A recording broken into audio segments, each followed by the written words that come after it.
Bonjour à tous, salut les caps. Aujourd'hui, nouvelle vidéo. Alors, j'en ai entendu parler hier, je me suis dit, est-ce que j'en parle aujourd'hui? Mathieu Kassovitz, quoi. Kassovitz. C'est plus Kassovitz, c'est Casse-toi vite. Bon, je plaisante. Donc, Mathieu Kassovitz. Bon, je fais des petites blagues de bon matin, comme ça, c'est marrant. Alors là, il y a un petit tweet, un petit clip, disons. Il est passé à la télé à l'occasion du Festival de Cannes, évidemment, parce que vous n'êtes pas sans savoir que Mathieu Kassovitz est un acteur et un réalisateur. D'ailleurs, je crois que son père aussi était dans le cinéma, hein. La fameuse méritocratie française, où on donne la chance à ceux qui ont eu la chance d'être nés dans une bonne famille, hein. Un prolo comme moi ne pourra jamais avoir accès au cinéma et au Festival de Cannes, bien évidemment. Mais tranquille, c'est la méritocratie. Donc, Mathieu Kassovitz fait encore parler de lui. Souvenez-vous, il y a quelques mois, il avait provoqué en duel Saïd Taghmaoui, si je ne dis pas de bêtises, en combat de boxe. Il avait provoqué Saïd Taghmaoui en combat de boxe parce que, je sais plus, il s'était pris la tête sur un truc. Kassovitz, tu sais, un petit peu arrogant, très arrogant d'ailleurs même, voilà, avait demandé en combat Taghmaoui, ça s'est pas fait. À savoir que Taghmaoui, lui, il a percé aux États-Unis. Kassovitz, bon, il essaie de continuer tant que bien que mal l'héritage franco ou cinématographico français, mais ça marche pas vraiment. Bon, quoique j'avais vu un de ses films, c'était pas mal. Le film Sparring d'ailleurs, ceux qui aiment bien la boxe, pas mal. Bref. Et là, il fait parler de lui. Pourquoi il fait parler de lui, le coco? Parce que Mathieu Kassovitz, figurez-vous, il a dit deux choses. De un, il veut que le peuple français continue de se métisser, de se mélanger. Normalement, tu sais, voilà, quand tu sors avec une fille, c'est parce qu'il y a une sorte de feeling. Je suis désolé pour le mot anglais. Il y a une sorte de feeling. Ça passe bien entre vous. Vous vous entendez bien, vous avez des points communs, vous travaillez peut-être dans le même endroit, vous avez les mêmes passions, vous avez, je ne sais pas, peut-être quelque chose qui vous unit, qui vous réunit. Voilà. Kassovitz, il s'en fout de ça. Kassovitz, il veut que si tu es blanc, tu sortes avec une noire pour te métisser. Parce qu'il faut que le peuple français se métisse. C'est globalement ce qu'il te dit, hein. Et c'est ça le métissage politique, hein. Le métissage politique, c'est dire métisse-toi, parce que sinon tu es raciste. Voilà. Et Dezio, qu'est-ce qu'il dit, Kassovitz? Il dit aussi que le peuple français n'existe pas. Il dit globalement que les Français de souche, ça n'existe pas. Alors, évidemment, on va se mater l'extrait où il le dit, mais avant ça, effectivement, le peuple français n'existe pas. Dans le sens où, je m'explique, en réalité, on a le côté germain et on a le côté latin. Et c'est ça le peuple français. Tu as la douceur latine et tu as un petit peu le côté, t'as le côté germain physiquement, t'as le côté germain, voilà. Globalement, c'est ça. Puis la France, c'est des régions, c'est des régions, c'est des endroits différents en France qui forment justement, c'est ça ce qui forme la France en fait. C'est la force identitaire finalement des régions, etc., du passif historique de toutes ces régions-là, qui ont eu différents rois, qui ont différentes cultures, et c'est ça qui fait en fait la France. Va dire à un Breton que c'est un Corse, et qu'un Corse est un Breton ou un Basque, tu vas t'en prendre une. Mais tout ça, on est réunis sous une seule chose qui s'appelle la France. Voilà ce que c'est la France. Donc, à proprement parler, il n'a pas tort, Kassovitz. Le peuple français, ça veut rien dire. Mais de même que tous les peuples du monde, ça veut rien dire. Un Hongrois est-il vraiment un Hongrois? Oui, mais il y a un Hongrois, il y a 2500 ans, c'était pas un Hongrois. De même aujourd'hui, on est français. Un Breton n'était peut-être pas breton il y a je ne sais pas combien d'années. Ce qu'on appelait la Bretagne, pour eux, c'était leur pays. Aujourd'hui, c'est une région. Tu vois ce que je veux dire? Donc bon. Mais voilà, on a une langue, on a un passif historique, on a un passif culturel, qu'on continue d'ailleurs d'alimenter. Et c'est ça aujourd'hui qui fait les pays. Donc Kassovitz, vous n'êtes pas sans savoir qu'évidemment, lui n'est pas français. Donc c'est ça en fait qui dérange. C'est qu'en fait, c'est un type, le type n'est pas français. Bah déjà, Kassovitz, c'est pas très français comme nom, mais bon. Kassovitz, il est polonais, d'Europe de l'Est. Il est certainement juif ashkénaze, je suppose. En tout cas, il est juif, ça c'est sûr. C'est très bien d'ailleurs, hein. J'ai rien contre les juifs, hein. Je ne sais pas s'il est ashkénaze, je suppose que comme c'est un prénom de l'Est, ceux de l'Est sont souvent ashkénazes. Donc un Polonais, juif ashkénaze, qui n'a rien de français, ni dans le nom, hormis la langue, voilà, mais je veux dire, sinon, qui te dit quand même sur un plateau télé, sur une chaîne payée par le contribuable français, il te dit ouvertement, toi le français derrière ton écran, en fait, tu n'existes pas. Et il faut que tu continues de te métisser parce que le métissage, c'est beau. Voilà. Voilà ce que te dit Kassovitz. Donc, chers Français, j'espère que vous êtes contents de savoir que vous n'existez pas et qu'il faut vous métisser. Ah, je te jure, Kassovitz. Viens à Pattaya, Kassovitz. On va se marrer. Allez, c'est parti, on se regarde l'extrait, les amis. Let's go. Mais le problème, c'est le problème qu'on a en France, qu'on trimballe avec nous depuis extrêmement longtemps, qui est un problème de racisme, qui est un problème de... Ouais. Difficulté à intégrer. Qui est un problème de difficulté à intégrer, qui est un combat qui pour moi est complètement perdu d'avance parce que nous devons être fiers d'être un des pays les plus intégrés au monde. Et c'est une de nos forces. Et c'est ce qui fait qu'on est français. Maintenant, il n'y a plus de français de souche, ça n'existe plus. Et j'espère que on va continuer à se mélanger, pas seulement en France, mais dans le reste du monde. Et voilà, on fait partie de cette énergie-là. Alors là, j'ai pas fait les recherches, j'ai pas que ça à faire, mais ce serait marrant de voir avec qui il sort Kassovitz, avec qui il est sorti. Parce que ce qui est marrant, c'est que souvent ceux qui propagent le plus les idées de métissage forcé, c'est ceux qui se métissent pas. Souvenez-vous de mon micro-trottoir que j'avais fait à Perpignan où j'avais demandé à deux femmes, des vieilles femmes blanches de 70 ans, 80 ans. J'avais dit, vous aimez bien le métissage? Ah oui, on adore le métissage, c'est génial. Vous métissez, vous? Ah non. Vous avez des enfants? Oui. Ils se métissent? Ah non. D'accord. Et t'aimes bien le métissage? Ah bah oui, c'est génial, des gens de couleur, de différentes cultures. Ah bah c'est génial. Ok. Ouais, mais si ces gens de différentes cultures, ils se mélangent tous, à la fin, il n'y aura plus de culture. À la fin, il n'y aura plus justement de différence. Le fait de tous se métisser, ça va effacer nos différences. Parce qu'on va tous se ressembler. Ah oui, c'est vrai, peut-être. Voilà. En fait, c'est ça.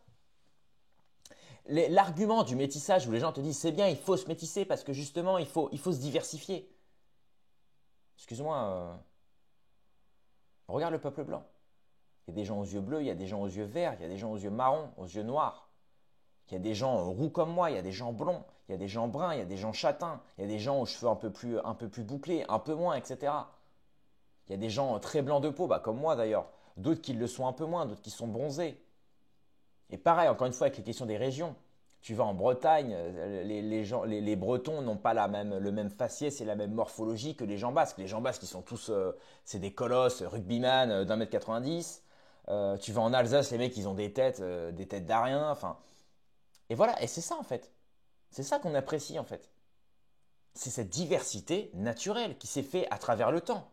Pourquoi aujourd'hui on force les gens? Pourquoi on va forcer aujourd'hui une belle femme blanche blonde aux yeux bleus à devoir sortir avec un Sénégalais uniquement parce qu'il faut se métisser, parce que voilà, c'est beau de se métisser, mais quittez toi pour dire que c'est bien de se métisser, quittez. Si moi j'ai envie de sortir avec une noire, je sors avec une noire, mais si j'ai envie de sortir avec une blanche aux yeux bleus, je sors avec une blanche aux yeux bleus. Et c'est ça qui est marrant. C'est que les types, en plus Kassovitz, non mais l'arrogance quoi, l'arrogance du type. Le mec te dit ouvertement, voilà, faut qu'on se métisse partout dans le monde parce que c'est beau. Waouh. Ah ouais. Et c'est ça qu'ils veulent faire aujourd'hui, les amis. Là, je ne parle même pas de Kassovitz. On vous parle du projet mondialiste, du grand métissage. Ils veulent justement détruire les cultures, détruire l'enracinement, détruire les nations. Pourquoi? Parce que figurez-vous que la France, ce pays, ce peuple de révolutionnaires, c'est un pays de révolutionnaires. Nous ne sommes pas les Américains, nous sommes les Français, les Gaulois, les germano-latins. Plus sérieusement, nous sommes un peuple de révolutionnaires. Si vous êtes chef d'État, comment empêcher une révolution? Déjà, regardez qui fait la révolution. Regardez les gilets jaunes, c'était qui? C'était des petits patrons de TPE, PME, C'était des travailleurs français, certains d'origine étrangère, d'autres pas. Mais on était tous français. On était tous dans le mal parce qu'on ne pouvait plus s'en sortir, financièrement parlant. Alors je dis on, moi j'avais 16 ans à l'époque, 17 ans à l'époque des Gilets jaunes, donc bon, je n'étais pas vraiment concerné en réalité, mais bon. Enfin bien que j'ai quand même porté un gilet jaune en classe, je me rappelle en classe d'économie. Je me suis fait virer d'ailleurs. Enfin bref, c'est une autre histoire. Je vous raconterai un jour. Maintenant, vous vous dites, ok, si vous faites venir plein d'immigrés de pays du tiers-monde en France, pourquoi ils feraient la révolution eux? Si tu fais la révolution, c'est que tu te révoltes contre le gouvernement en place. Imagine-toi, tu es un immigré, tu vis dans un pays du tiers-monde, tu t'en sors pas. Et le gentil pays qu'est la France te dit, écoute, on te propose un logement, du travail, de l'argent, des allocs, des aides, tu auras des belles femmes, etc. Globalement, c'est ce qu'on dit aux gens du tiers-monde quand ils viennent en France. Hein. Pourquoi tu irais faire la révolution? Les mecs, ils vivent avec 20 euros par mois. Et là, ici, ils viennent en France, ils ont des allocs, ils ont des logements, ils voient des belles femmes dans la rue, ils traînent qu'entre eux. Pourquoi ils feraient la révolution? Et c'est ça que je veux vous faire comprendre, c'est qu'en fait, ils sont en train de nous déraciner. Ils détestent l'enracinement, ces gens-là, parce que quand tu es enraciné, tu défends justement tes racines. Tu défends ton identité, ta région, tes valeurs, tes mœurs. Même si moi, je ne suis pas forcément d'accord avec tout ça, il y a des choses auxquelles tu tiens. Vous savez, c'est comme les gens de la campagne qui tiennent à leur campagne, qui tiennent à leur... Donc c'est logique. Mais si aujourd'hui, tu es dans un pays avec lequel tu n'es pas né dans ce pays, avec lequel tu n'as pas d'histoire commune, avec lequel tu n'as pas d'attachement, bah, tu t'en fous que le pays soit métissé, tu t'en fous que le pays soit remplacé, tu t'en fous que le pays change. Qu'est-ce que tu en as à faire? Et c'est quel peuple déjà qui n'a pas de pays à la base? Vous regardez les populations nomades. Les populations nomades, ils n'en ont rien à foutre. Regardez les gitans par exemple. D'ailleurs, je passe le bonjour à tous les amis gitans. Hein. Mais les gitans, ce sont des nomades. Bon, bien qu'aujourd'hui, ils sont beaucoup sédentaires, mais et souvent, malheureusement, les gitans, ils foutent souvent un peu la merde. Vous savez, ils s'installent avec leur camping-car. Souvent, c'est assez sale les endroits où ils vivent. Certains, ils volent. Certains, voilà. Malheureusement, c'est l'image que rejettent les gitans. Pas tous, mais c'est vrai que la plupart, c'est souvent des gens, voilà, qui prennent pas vraiment soin des endroits où ils sont. Pourquoi? Parce que ça leur appartient pas. Ils s'installent 2 semaines puis ils repartent. Il y a un autre peuple aussi nomade, mais on ne peut pas le nommer. Étonnamment, je crois que Kassovitz a un petit lien avec eux, mais bon, je ne dirais pas lequel. Donc c'est ça qu'il faut bien comprendre. Et maintenant, pour finir cette vidéo, je vais faire le parallèle avec Israël. C'est marrant parce qu'on nous dit qu'il faut ouvrir les frontières, qu'il faut se mélanger, qu'il faut se métisser, que le peuple français de souche n'existe plus. Donc ça, il faut partout dans le monde. Hein. Dans tous les pays, il faut se métisser, il faut ouvrir les frontières, etc. D'accord, très bien. On le fait en Israël? Non, parce que je sais pas, vous faites absolument l'inverse, les mecs. Hein. Ils mettent des frontières partout. Ils excluent la population palestinienne et cisjordanienne. Ils mettent en place un projet religieux. Ils sont attachés à leurs racines historiques et religieuses et culturelles.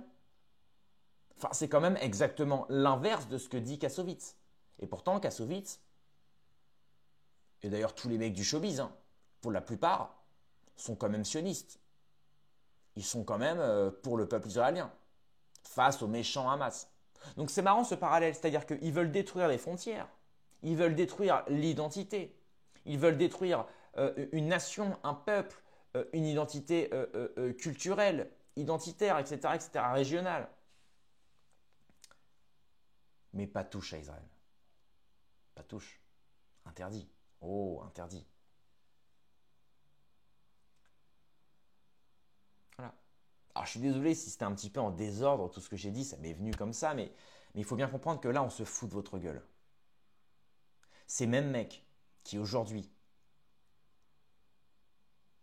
vous disent que c'est bien de se métisser, etc., déjà eux-mêmes ne se métissent pas, hein, pour la plupart, hein, je vous le dis. Mais ces gens-là eux-mêmes, en fait, regardez Kassovitz, quoi. Tu vois, Kassovitz, il n'a pas d'attache, c'est normal. Le mec est né avec une cuillère en or dans la bouche, tu vois. Le mec connaît pas, en fait il connaît pas. Est-ce qu'il traîne avec des Français déjà lui? Il traîne pas avec des Français de souche. C'est pour ça qu'il en a rien à foutre de ces gens-là. C'est pour ça. Et les gens qui sont aujourd'hui à la tête des projets mondialistes, dans le but de remplacer les populations, de les métisser, de les dénaturer, de les déraciner, etc. C'est des gens eux-mêmes qui n'ont pas de racines et qui s'en inventent. Croyez-moi. Croyez-moi. Parce que nous, les gens enracinés, moi, honnête français patriote, je ne cherche pas à ce que les autres se métissent. Je ne cherche pas à ce que les autres perdent leur culture. Au contraire. Moi, je suis content quand je vais à l'étranger, je suis content de voir une autre culture que la mienne. Je suis content d'essayer de m'y adapter, d'avoir du mal, mais d'essayer de m'y adapter. C'est ça qui fait que j'aime bien voyager. C'est ça qui fait que j'aime bien rencontrer d'autres personnes de différents milieux. C'est ça qui est beau. Mais d'après Kassovitz, il faudrait que tout le monde se métisse. Il faudrait que tout le monde se ressemble. Quelle indignité, comme disait M. Sarkozy. Bref, c'est tout pour cette vidéo. N'hésitez pas à mettre vos petits avis en commentaire. J'ai hâte d'avoir vos retours, chers amis. Merci d'avoir suivi cette vidéo. Rendez-vous dans quelques heures ou à demain pour une prochaine vidéo. Paix et amour sur mes amis et mes ennemis. Et surtout, sur mes ennemis.